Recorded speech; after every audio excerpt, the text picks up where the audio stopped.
What if you found a new way of watching your favourite show? The plot and the characters are the same, but the meaning is completely different. And what if the way you thought about movies was never the same again? Are you willing to take that chance?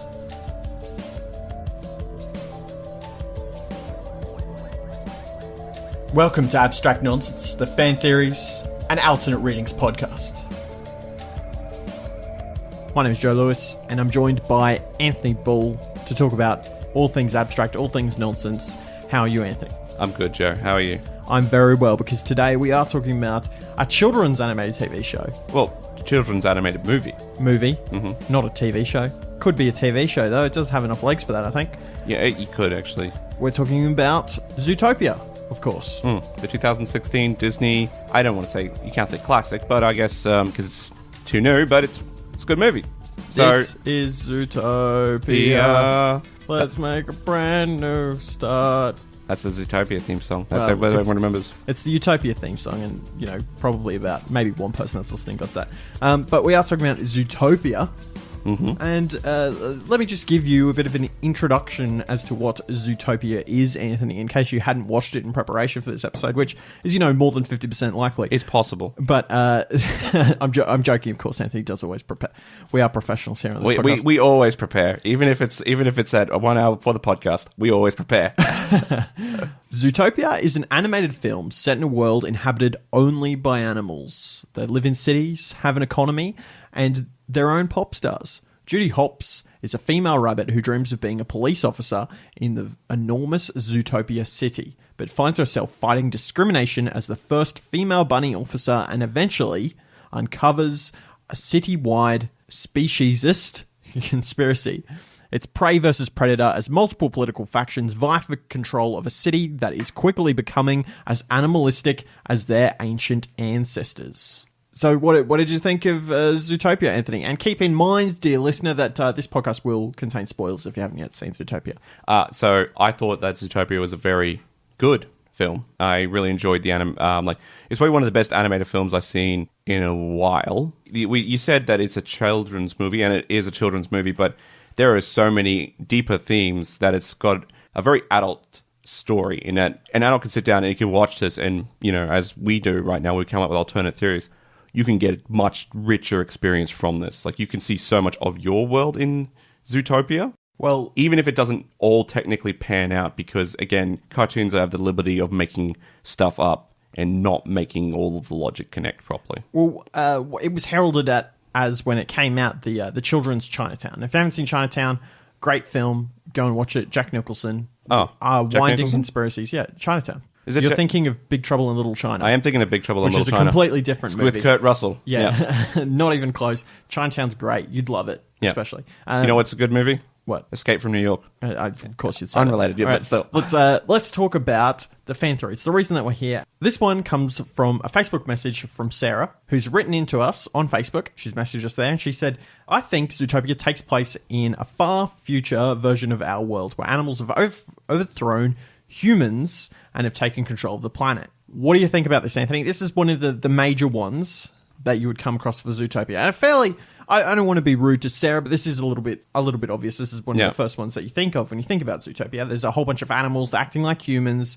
How have they come to exist in this world where they are the humans, basically? How did they overthrow the humans? Why did they do it? Did this happen? Is it plausible? I think theories like these fall close to the coma or sleep theory. Okay. In that it's anytime a movie is set in a universe or on an Earth where a particular being or species or group are being human-esque, where humans no longer exist, instead of being in a universe where it's just, they have these characteristics and that's a part of this story, they have to have overthrown the humans. That's what makes sense. I put to you another theory. Okay. What if it's a reverse? What if humans overthrown these animals to create our world? This is prehistoric world. We don't know what that was like before the meteor hit. What if Zootopia had occurred back 200, 400 million years ago in the middle of the United States, and then a massive meteor is hit, right? And that's killed all the evolution there, and then humans rise up. I don't know. They're about the same, really. It's the Planet of the Apes, right? Yeah, it's basically the Planet of the Apes. You've come up with the reverse Planet of the Apes. Reverse Planet of the Apes. It's Planet of the Apes, where an animal rises up. I don't know about this one. I think there's something there. There's something definitely happening in Zootopia that's talking about the ancient ancestors, like we mentioned in the preview, where we're talking about how these animals evolved, and they talk about existing as prey and predators in the past. in the ancient world, where predators caught prey and chased prey, and now they can kind of coexist. Yeah. Due to various things, and the night howlers will reduce them back to their animalistic states, which is bad for society as a whole because you don't want to get into the biology. These Planet of the Apes stories, they're interesting, but where do they go? Like, where does it come from? Like, did animals rise up and then do the Planet of the Apes shooting humans? I don't know. Well, I think one of the things to consider is the architecture and utilities used by people in Zootopia. It is very much geared towards animals. Everything is geared towards animals. Yeah, there. That's true. Not yes, it has humanistic elements in it, but you've got a good example. Judy Hopps uses an iPhone, but what she actually has is an iCarrot. The logo on the back is a half-eaten carrot. Yeah. This couldn't have been an overthrow of humanity, because otherwise they would be using previous humanity's tools. Or human beings went extinct a long time ago, and they just evolved to now the current state that humans are at. And they replicated their technology, but made it their own. So it doesn't make sense in that regard. Also, there's no discussion of humans at all. There's no talk about how we used to be like domesticated or anything like that. It's just that we used to be in the wilderness, and now we live in the cities, which kind of mirrors more human beings who used to live in the wilderness and now live in cities. I think it's more likely that this world exists as a parallel universe to our own. Yeah, that's definitely best. You know, I believe you've got one for us on economics. Yes, economics. So I had consideration about the fox, Nick Wilde, who's the supporting character. Jason Bateman's character, yeah. Jason Bateman's character. Basically, he goes into the elephant store, ice cream store. He buys a giant ice cream. He then makes about 200 ice popsicles by melting it down. Okay. All right? Putting it into jars, going to this ice land, and then sells it to people, and a clever joke, I'll say this, at the Lemming Brothers Bank. They're lemmings, and they're at the bank. That's really funny. I get it. The thing is, he then takes the used popsicle sticks and then sells them as lumber to the mice. What confuses me about this is that the economics about it doesn't make any sense for mice, right? How is that, like, these wooden sticks would have to be worth a lot of money because they're being used to build apartments, build to use buildings. That stuff isn't cheap because you've got to assume that housing is still relatively expensive or is a proportional value to your yearly income. Well, this is the biggest city in the world, right? So houses are going to be fairly expensive here. Yeah, you'd assume so. But these popsicle sticks are cheap as. So how does the economics work with that? How does it make more sense to hire gerbil or mice builders? Or how does it, make sense to hire some other type of builders or other businesses to do the job when your mice builders, they'll do it a lot cheaper? What is your theory? Sorry, my point is, it doesn't make sense that you've got these mice builders, right? Okay. Who are building things out of popsicle sticks when it costs less to actually build the same house from a plank of wood by a taller, bigger builder. All right. Right. What I think is that perhaps because the Lehman Brothers are working in the bank, right? Yeah. Right. The banks are actually still, because it's a service-based industry, they still make a lot of money and they use the same currency. Check that out. So the animals use the same currency? They absolutely use the same currency because when they hand the funds over to the fox, Nick Wilde, the size of the money is the exact same size as the money that Judy would hand over. Okay. Right, so there's no change in currency. The Lehman Brothers, or the Lemming Brothers, give donations to Mayor Lionheart in order to subsidize mice-based industries. Is that true, or you make that up? That's what I'm making up. Okay. I think that's the theory. That's what allows and keeps the mice and the lower people in jobs and with this economics. And what you might see is that there's actually a welfare or subsidization state because the crime boss is actually a mouse. Okay. So maybe there's some shady dealings there with the mice that can keep the... Isn't he a vole? He's a vole, right? He's a vole, mice. They're still small people. Rodents. Okay, they're rodents. So what you're saying is that there's some sort of inequality in the masses based on biology. Yeah. Can I say that? So if you're a mouse, obviously you can't do the same physical types of things as an elephant can. Now, an elephant's house is probably going to cost a lot more than a mouse's house, right? Yeah. Unless the mouse's house is built for a specific purpose. Yeah. Because that's costing a lot of labor. So you're saying it's much more efficient to have multi-animal storaging. So if you build a building that fits, like, say, for example, all your elephants live on the ground floor, and then as you go higher or in the walls, the mouses have their apartments in the walls. Yeah, absolutely. It's just efficient, right? Yeah, or at least a level of 4 mice, right? Yeah. Because we have that in the trains where they have 3 sized doors, so everyone goes in the same place. But in Zootopia, it's heavily segregated, right? There must be a reason for that. Perhaps there is the collusion with the mob and with the banking systems to make sure that the council or the government doesn't allow for desegregation of these areas. Well, what if there's, like, obviously in Zootopia, there's a lot about discrimination, and we can get into the roots of that a little bit later.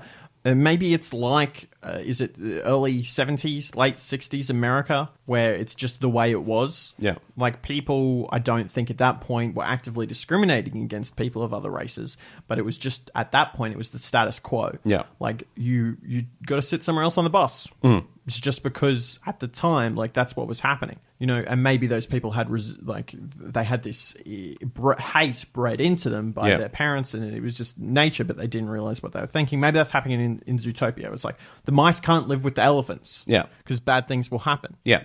You know, maybe this is an ancient ancestor thing. Like, elephants are supposedly scared of mice, right? Yeah. You can't have them in the same building, even though it makes economic sense now, and there's no reason for the elephants to be scared.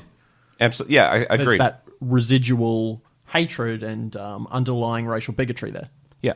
And also the mice are actually enclaved because they have their own little town entirely. The other ones still kind of live together, but the mice and rodents, they are enclaved, and their places actually looks a little bit better. Or it seems to look a little bit better. So you're saying it's not a slum, but it's actually an improvement? I'm saying it's improvement, so maybe it's a gated community. Well, maybe they've segregated themselves. Yeah. Maybe it's, you know, I was kind of thinking maybe they've been segregated by the other races, but maybe they think they're a lot better than the other races. Maybe they're smarter. Yeah. That's entirely possible. You know, in the absence of physical strength. Without physical strength, they have to do service-based industries like banking, which would net them a lot of money. And the Lemming brothers then give money and finances to the councils and obviously, I imagine, Mayor Lionheart to prevent desegregation because it helps the wealth be maintained within the rodent population. So the rodents are, like, secretly running Zootopia? Yeah, or they're secretly financing the people running Zootopia, sort of like how it is in the real world. Was that a really rude joke that you just made? About bankers, yes. Okay. Yeah. I thought it was a racially based joke. Like, no, you didn't go there, Anthony. No. You can be any race and be a banker. Yeah, well, that's true. Yeah. Okay, we got another one here, another theory come in on another one on the Facebook page.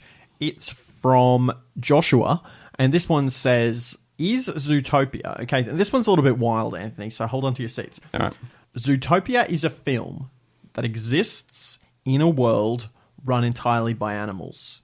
A little bit different to the one portrayed in Zootopia, but that film is made as a propaganda film. Okay, so Zootopia is a propaganda film made in a world by animals similar to Zootopia, but different, in order to propagandize animals into getting along with each other, or hatred, or whatever your interpretation of the film is. Because I think you could probably take either way, even though the message is clearly we need to get along. I think there's a deeper underlying message there where it's like, you will always be different. Yeah. Like, whatever you do, if you're an elephant, if you're born an elephant, you'll always be different to the rabbit, which is something that we could talk about. Do you think it's a propaganda video? It could be. I mean, I think it's a reverse triumph of the will. Sure. Yeah.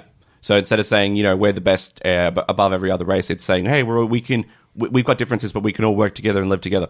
I could buy that at some level, but I think that the theory might fall flat on the fact that there's the political corruption angle is a bit hard to swallow. Well, because both sides of the political spectrum, all right, you've got the Mayor Lionheart and Deputy Mayor Bellwether, they both are indicted in the end. They both are illegal and committing criminal acts. You'd think one of them would be painted as a lot better. Well, let's look at part B of that. Yeah. And let's think about, maybe not as a propaganda video for an animal-based world, although that is a crazy idea and I like it. What if the message of this film is not as family friendly as you think? What if this message of the film is actually designed to maybe not create racial or gender-based discrimination or segregation, but more a message of you're different and therefore you should be different? Okay, so she's a bunny, and she by default has different skills and ability to the water buffalo or the lion or whatever else, because they're different. They're never going to be the same. They're never going to have the same abilities. And that's okay. And that's okay. We don't have to all be the same. We're not all equal. Yeah. You know, this is something that you can't really talk about these days because everyone's supposed to be equal. But what if it... Like, I kind of like the idea that maybe not everyone's equal, and there's nothing wrong with that. These people are smarter than these people. Doesn't make them better. These other the prey are generally equipped to be better at living in a city than the predators. That's the main conflict, right? The predators are not equipped to live in this world. But the prey are good at brute jobs, muscle jobs. Predators are often better at muscle jobs, aside from the large prey. So, like, what's his name? Chief Bogo, right? He's obviously a vegetarian, a prey, but because he's so large, he can fill the role of security guard. But then you had Officer Clawhauser, he's a tiger, and you see other people like that. So maybe that is the idea, that you shouldn't be ashamed of who you are and the fact that you're different, and you should utilize the skills that you have to be the better you and fulfill what you want to do in life, I guess. Like, the message is positive, though, because... And that's not an alternate reading. I think that's like the literal reading. Like, not literal reading. That should be the takeaway message, I guess. But that we're also... Well, I don't know. I think that the message is all, let's just get along. We're different, let's get along. Right? Whereas I'm more specifically talking about you are you and there's nothing you can do to change that. Yeah. Which I think is kind of an implied meaning of this film. It's a little bit like...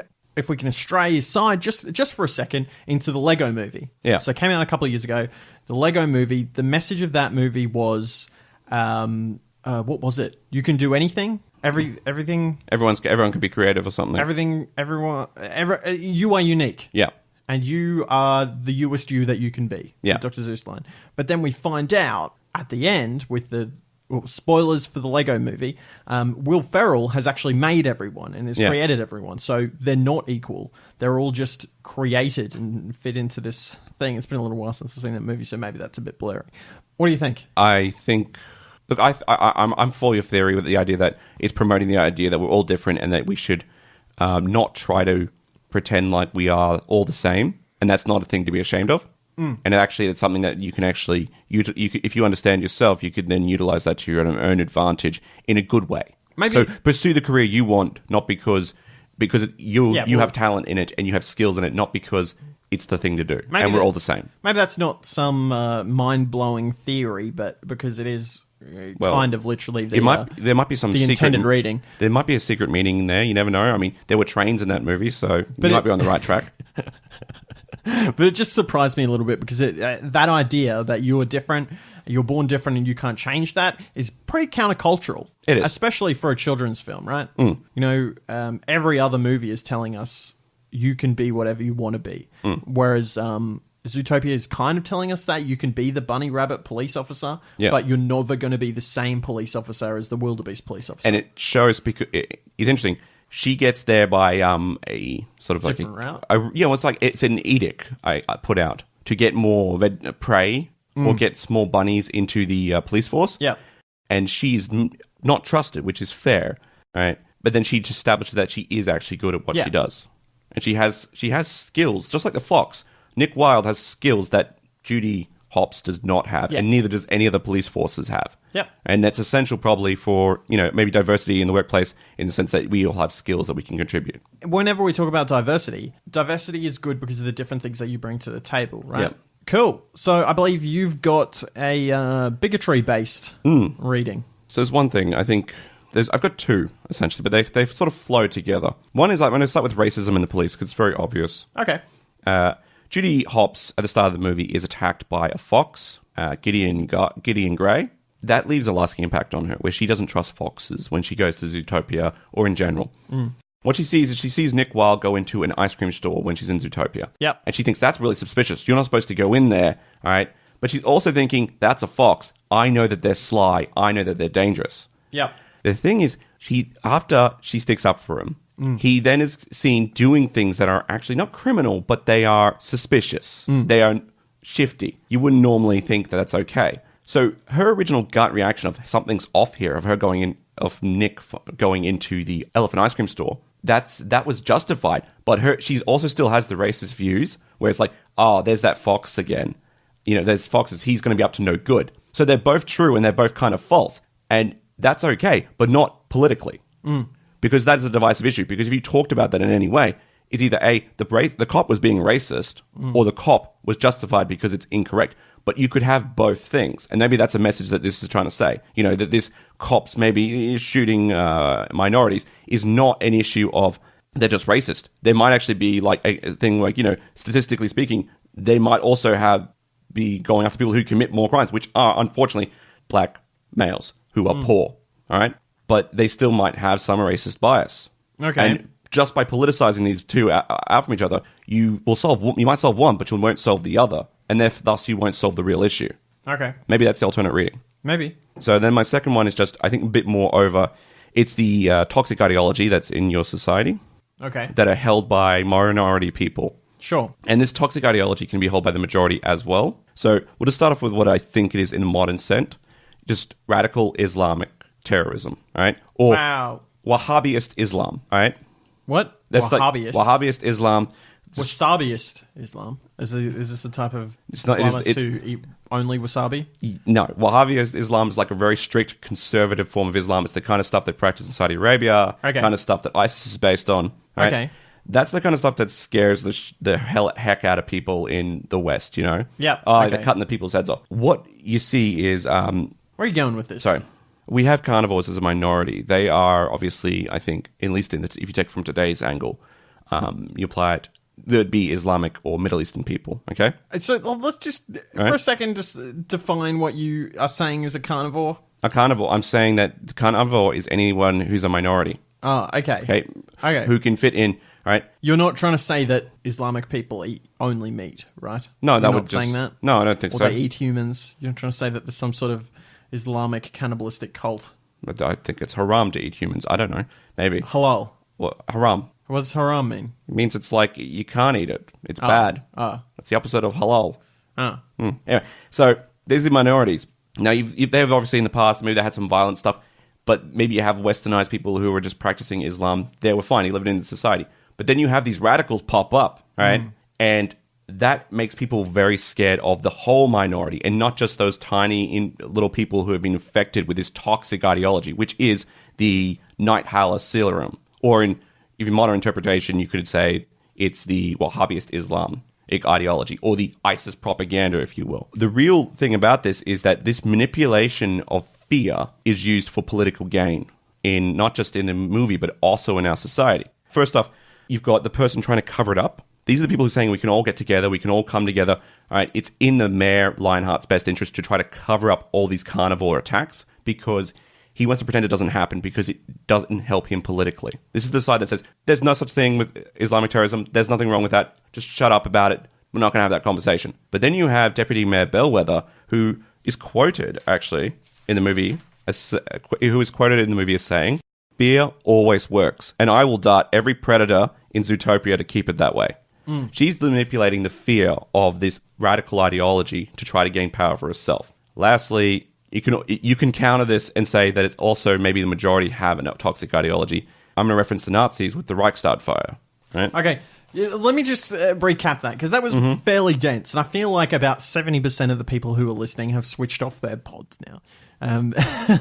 So what you're saying is you have a person or a group of people that are in power and that are using people's inherent bias against a minority that could be seen as dangerous to control the general population. Like 1984. They're saying like, so you use the example of modern day where a bunch of people are saying, hey, look, there's an extremist group of Islam. They're dangerous. Therefore, you need to come with us. We will bring you safety from them. This is the other. This is the danger. You need to come with us. They're the people trying to get power. Yeah. And the ones who are in power are trying to cover it up because they don't want to make it look like it's an issue. But from what I understand, you're saying Zootopia is saying that the people that are actually in control and are fear-mongering the other, they're actually the worst threat here. Because in Zootopia, the carnivores aren't actually that bad. Yeah. They're actually they're just decent people. A majority of the carnivores are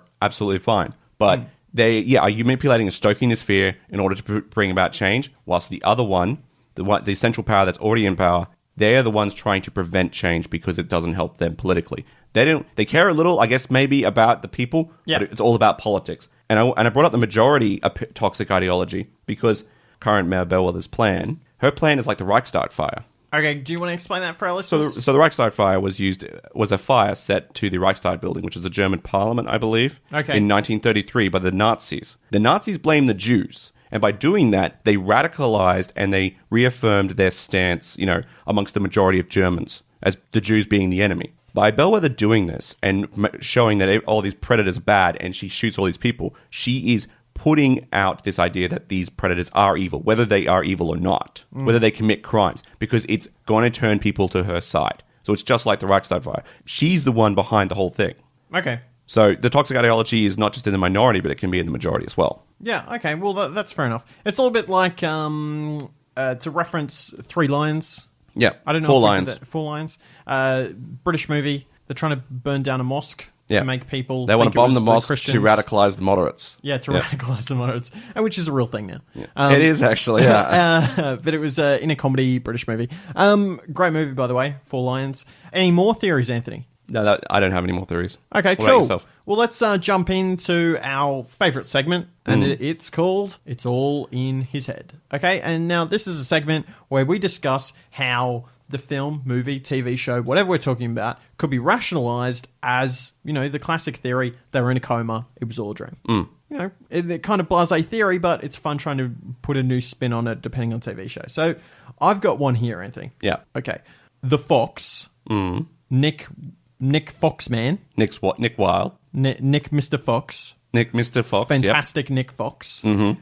He is actually in a coma, okay? He's a human. All right. Okay, and he has some sexual issues. Okay. Okay, he has some very repressed sexual issues having to do with females. Maybe particularly female, maybe females that are more younger than him than should be appropriate.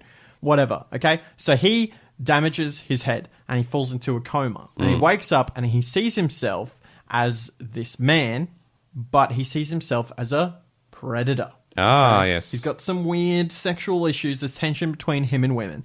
And there's a woman he's attracted to in real life. He sees her in his dream as a bunny.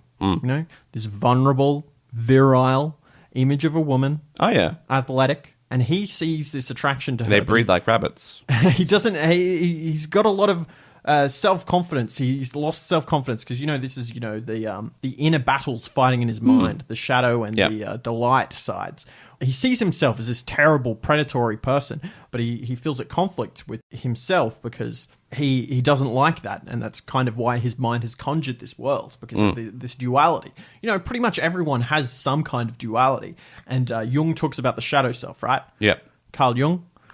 Explain to the listeners who that is. He's a psychologist. He was, one of Freud's contemporaries. But basically, one of his major theories was the shadow self. And if I'm getting this right, write in and tell me if I'm getting it wrong. But the more different that you are to your shadow self or your your evil version of yourself, the darker they will be, the darker the shadow will be. So if you're someone who tries really hard to push away from that, to be like the best moral person that you can be, your shadow self will be darker. But if you're somewhere in the middle, the shadow self will be lighter. Now, he's kind of fighting against these repressed urges. Mr. Foxman, Nick Wilde, he's wild like a fox. His shadow self is quite dark, and that's why he sees himself as this fox. Okay, do you want to build on this? I'm just trying to think of how we can build on this. It's kind of interesting. Yeah, that's why he sees himself in this world. He does see himself in this world. Okay. So he thinks that even though it's not technically all true, a lot of the predators are men, do appear to be men. They're not all men, but some of them are. That's really interesting because some of the prey are men. That's absolutely established because you've got the Godfather, who is was it a mouse, a gerbil? Was it? No, I like where you're going there. A lot of men are prey, and there's a lot of women that are prey. But how many predator women do you see in the movie? I don't remember seeing any. Yeah, exactly. Maybe that's something the writers are trying to say about gender. Yeah, or maybe it's just something that's stuck in them. That's men are predators, women are prey. Well, not all men are predators, but many can some be. Are. Yeah, and maybe that's what he's viewing it as. There's this animalistic urge that's within men to do things that are not so okay.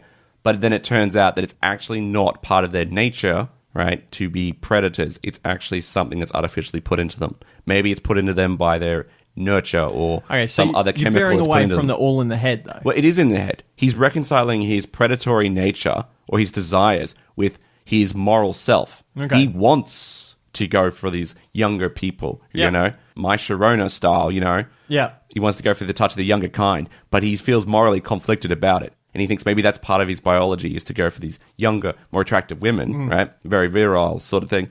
But then he thinks, no, that's wrong. These feelings I have, these predatory feelings I have, are actually artificially put into my head. They're not part of my nature. And he reconciles that at the end, which is why at the end he doesn't want to strip the bunny. He just wants to be friends with the bunny. And have a coexistence with the bunny. Interesting things to think about. So they're all our theories for today. If you liked what we talked about and want to hear more, you can find us on various social medias.